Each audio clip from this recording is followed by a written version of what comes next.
Shalom teman-teman, selamat hari Minggu dan selamat beribadah bagi kalian semua. Dan semoga semua teman-teman berada di dalam keberkatan dan perlindungan Tuhan Yesus Kristus yang luar biasa mengasihi kita semua.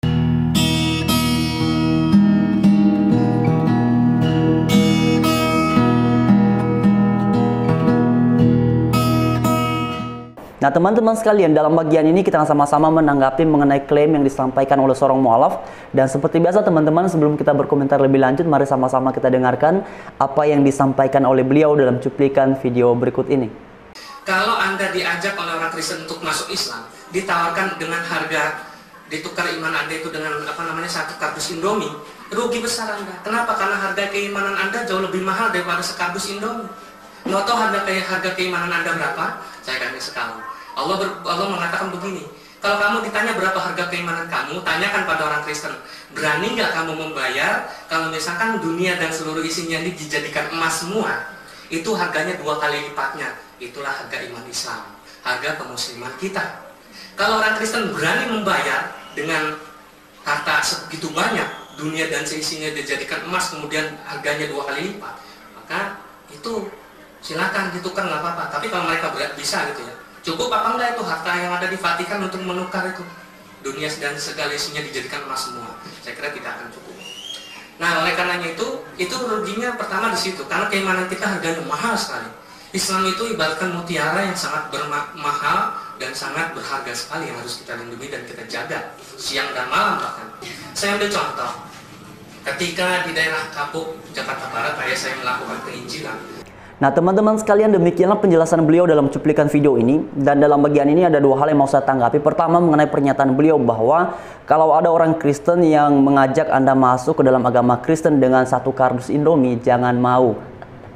Nah teman-teman sekalian, khususnya kepada teman-teman yang non-Kristen, percayalah ketika seseorang memutuskan untuk percaya kepada Tuhan Yesus dan kemudian menjadi Kristen, percayalah seseorang itu tidak pernah diberikan bayaran sepersen pun sebagaimana yang pernah diceritakan oleh para mualaf, termasuk orang dalam bagian video ini. Sebab di dalam agama Kristen, sebagaimana dicatat di dalam Alkitab, setiap orang yang kemudian memutuskan dan menjadi percaya kepada Tuhan Yesus, itu harus berdasarkan pengalamannya dengan Tuhan Yesus sendiri. Jadi bukan karena diberikan sesuatu.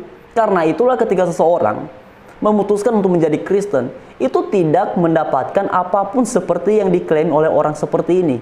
Itu yang pertama. Poin yang kedua, poin yang kedua ini teman-teman sangat menarik sekali, dan mari kita memperhatikannya sekali lagi. Kalau kamu ditanya berapa harga keimanan kamu, tanyakan pada orang Kristen, berani nggak kamu membayar kalau misalkan dunia dan seluruh isinya ini dijadikan emas semua, itu harganya 2 kali lipatnya. Itulah harga iman Islam, harga kemusliman kita. Kalau orang Kristen berani membayar dengan harta segitu banyak, dunia dan seisinya dijadikan emas kemudian harganya 2 kali lipat, maka itu silakan ditukar, nggak apa-apa. Nah teman-teman, sangat jelas ya dalam bagian ini, iman itu bisa ditukar, tetapi dengan syarat seperti yang sudah disampaikan tadi, emasnya banyak sekali. Nah teman-teman sekalian, berbeda dalam agama Kristen, iman itu tidak bisa ditukar dengan apapun yang ada di dalam dunia ini. Sebab setiap kita yang mengaku percaya kepada Tuhan Yesus itu sangat berharga. Mari kita perhatikan teman-teman beberapa ayat di dalam Alkitab. Pertama, mari kita melihat di dalam kitab Kejadian pasal 1 ayatnya yang ke-26. Dikatakan begini, berfirmanlah Allah, baiklah kita menjadikan manusia menurut gambar dan rupa kita, supaya mereka berkuasa atas ikan-ikan di laut dan burung-burung di udara, dan atas ternak, dan atas seluruh bumi, dan atas segala binatang melata yang merayap di bumi. Nah teman-teman, kemudian perhatikan di ayat ke-27.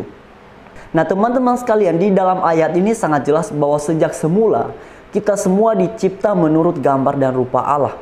Ini adalah status yang sangat-sangat istimewa.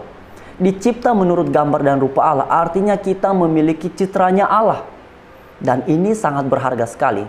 Dan karena ini sangat berharga, segala yang ada di dalam dunia ini, termasuk di jagat raya ini, tidak bisa menggantikan keistimewaannya kita. Karena kita adalah citranya Allah yang dicipta menurut gambar dan rupa Allah.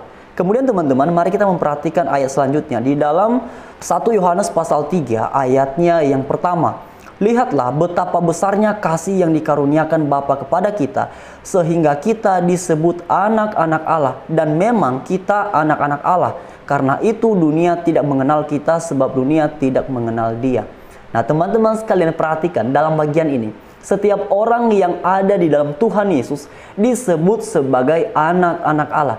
Dan bukan hanya di dalam ini saja teman-teman. Di dalam kitab 1 Yohanes pasalnya yang pertama ayat yang ke-12 dikatakan begini. Tetapi semua orang yang menerimanya diberinya kuasa supaya menjadi anak-anak Allah, yaitu mereka yang percaya dalam namanya.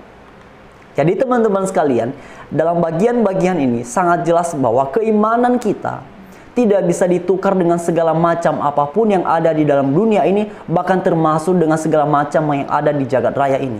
Tidak seperti yang disampaikan tadi, bisa ditukar tetapi dengan syaratnya emasnya harus banyak. Mengapa iman kita tidak bisa ditukar dengan segala macam yang ada di dalam dunia ini? Karena kita berharga. Seperti yang sudah dikatakan tadi dalam kitab Kejadian pasal 1 ayat 26, kita dicipta menurut gambar dan rupa Allah, dan kemudian kita disebut sebagai anak-anak Allah. Masakan anak-anak Allah bisa ditukar dengan materi yang ada di dalam dunia ini? Ibaratnya begini teman-teman. Mungkin teman-teman ada yang sudah berkeluarga ataupun ada juga yang belum. Tetapi pada dasarnya seperti ini. Kalau ayah dan ibu memiliki seorang anak atau beberapa anak, dan kemudian anak itu mau ditukar dengan materi yang banyak sekali, apakah itu orang tua yang baik? Nah, di dalam Alkitab jelas-jelas dikatakan kita ini disebut sebagai anak-anak Allah. Dan kita sangat berharga melebihi semua yang ada di dalam dunia ini. Dan kemudian teman-teman, mari kita memperhatikan di dalam kitab 1 Petrus pasal 2 ayat yang ke-9 dikatakan begini. Tetapi kamulah bangsa yang terpilih, imamat yang rajani, bangsa yang kudus, umat kepunyaan Allah sendiri. Supaya kamu memberitakan perbuatan-perbuatan yang besar dari Dia yang telah memanggil kamu keluar dari kegelapan kepada terangnya yang ajaib. Nah teman-teman sekalian, dalam ayat ini pun sangat jelas. Selain dari tadi kita disebut sebagai anak-anak Allah, kita juga disebut sebagai imamat yang rajani. Artinya anak-anak raja di atas segala raja. Nah masakan anak-anak raja bisa ditukar dengan materi, dengan jumlah sebagaimana tadi sudah disampaikan.